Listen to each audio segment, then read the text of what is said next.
ଆଜ୍ଞା ଲୋସନ ନାହିଁ ଦେଖିପାରୁଥିବେ। ମୁଁ ମୋର କ'ଣ କଲି ନା ମୋର ଯେତିକି ହଇ ପ୍ୟାଣ୍ଟ ସାର୍ଟ ବାପାଙ୍କ ଲୁଙ୍ଗି ବୋଉର ଲୁଗା ଦୁଇ ତିନି ହଳ ସବୁ ସଫା କରି ନିଜେ ସଫା କଲି। ସିଏ ଥିଲାବେଳେ କହିବ ତମେ କ'ଣ କରୁଛ ଏତିକି କାମ କରୁଛି କିଏ ଯେଉଁ ସକାଳୁ 2 ଘଣ୍ଟା କାମ କଲି ସିଏ ପୁଣି ଆସିନଥିଲା ଯେତେବେଳେ ମୁଁ ପୁଣି ମୋ ବୋଉ ସାଙ୍ଗରେ କାମ କରୁଥିଲି ନା ନାଇଁ। ଆଉ ସିଏ କହିବ ତମେ କିଛି କରୁନ ଏଗୁଡ଼ା କରୁଛି କିଏ?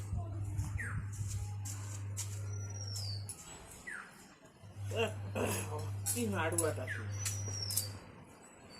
ଏଇଟା ଶୁଖେଇଥିଲେ ଶୁଖେଇ ପାରିବୁନି ଛାଡ଼ ତ ସଫା କଲେ କହିଲୁ ତୁ ତୋର ମଜା ଶୁଖେଇ ଦଉଛି।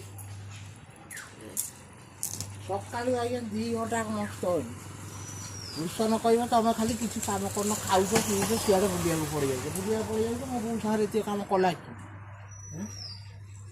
କରୁଛୁ କମ୍ପ୍ଲେନ୍ ନା ଲୁସନ ନାଁରେ ଲୁସନ ତୋ ନାଁରେ କମ୍ପ୍ଲେନ୍ ତୁ ତା ନାଁରେ କମ୍ପ୍ଲେନ୍। ଆଉ ପିଲାମାନେ ଶୁଣନ୍ତୁ ଲୁସନ ଯେତେବେଳେ ନ ଆଇଥିଲା ଏ ଭାରି ସରଳ ଥିଲା।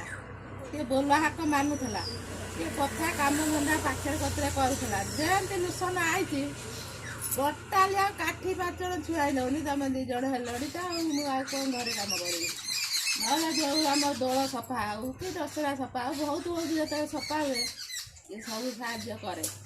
ମୁଁ ନାଇଁ କରୁନି ଏବେ ଆଉ ଶୁଣୁନି।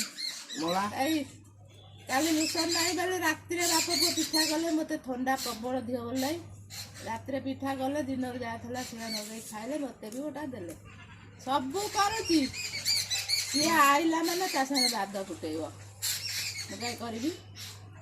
ଆର କ'ଣ ବିଚାର ପିଲାମାନେ କହିବେ ଯେ କାହିଁକି ଆଉ ମୋ କଥା ଶୁଣୁନି। ଲୁସନ ଆଇଲା ଦିନ ଠାରୁ ଟୋଟାଲି ଶୁଣୁନି ନହେଲେ ସବୁ କରେ। ତ ଏଇଟା ଦଉନୁ ମୁଁ କରିଦେଇଯିବି ସେଇଟା ଦଉନୁ ମୁଁ କରିଦେଇଯିବି। ବାପା ଏତେ କାମ କାହିଁ କରୁଛ ଇଏ କାମ ମୁଁ କରନା ସବୁ କହିବ। ଏଇନା ଟୋଟାଲି ଶୁଣୁନି। ଲୁସନକୁ ଦେଖିକି ତୁ ଉଠା ପଡ଼ୁଛୁ କରୁଛୁ ସେଠି କମେଣ୍ଟରେ ଲେଖି ଏଇଟା ସ୍ତ୍ରୀ ଭଲ କରଟା କ'ଣ ସ୍ତ୍ରୀ ଭଲ କରା ଯିଏ କାମ କରନ୍ତି ତାକୁ କହିବ ନା। ଆଉ ତୁ ବା ଏଇନା କରୁନୁ ତା ସାଙ୍ଗରେ ବାଦ ମାରୁଛୁ। ତା ସାଙ୍ଗରେ ଯଦି କାମ କରନ୍ତୁ ତାହେଲେ ତ ସ୍ତ୍ରୀ ଭଲ କରା କୁହନ୍ତି। ତୁ ବା ଟୋଟାଲି ସିଏ ଆଇଲା ଦିନଟା ଶୁଣୁନୁ। ସିଏ ତ କରୁଛି ଆଉ ମୁଁ କ'ଣ କରିବି। କରୁଛି ଆଇଲା ଦିନଟା ଆମ ଲୁଗାପଟା ଭଲ ହେଲେ ସିଏ ସଫା କରେ। ନାଇଁ ତୁ କରିଦେଲୁ ଟିକେ।